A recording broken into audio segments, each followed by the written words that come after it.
soddonka dush ee qur-aanka ayaa maanta lagu qabtay dugsiga Sheekh Xasan Macalin. Faafahinta warkaasi waxaa kana qayb galay wariyeena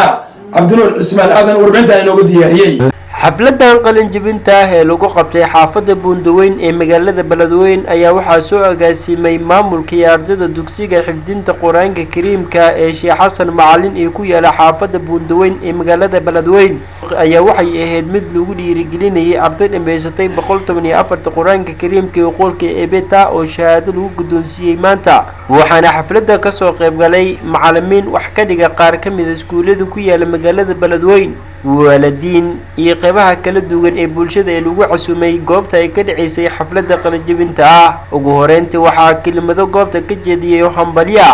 dhammaan macallimiintii ka soo qayb gashay iyo sidoo kale waxaa goobta ayadaha Quraan Kariimka ee qolka Eebbiya xadiis ka soo jeediyay nishiidooyin qaar ka mid ah ardayda dhigata ama maanta ka aflaxaysay dugsiga Sheekh Xasan Macalin ee ku yaala xaafadda Buundaweyn.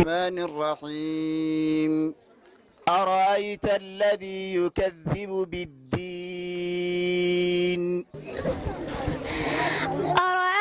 أرأيت الذي يكذب بالدين أرأيت الذي يكذب بالدين فذلك الذي يضع اليتيم فلا يعض على طعام المسكين فويل للمصلين الذين هم عن صلاتهم ساهون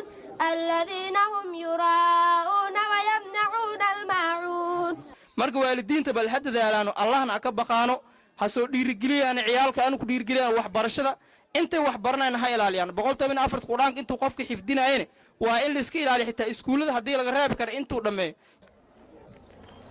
بعد السلام إخوة الكرام ما دام أي حفلتنا حفلة قلن جبنا حفلة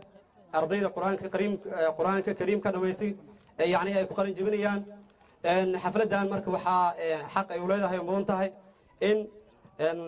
إلهي سبحانه وتعالى إن سيدا أصحاب عند الحاضري أنت هاد وسفيد يا حبيبي يا محمد يا نبي سلام عليك يا رسول سلام عليك يا حبيب سلام عليك صلوات الله عليك ugu dambeyntii waxaa soo gunaanaday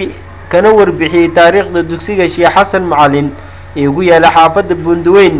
macallin aanay wuxuuna ka hadlay ahmiyadda ay maanta oo kale u leedahay waalidiinta dhammaan waxaan idinka mahad celinayaa yeeritaankii ay idin yeernay ay na soo ajiibteen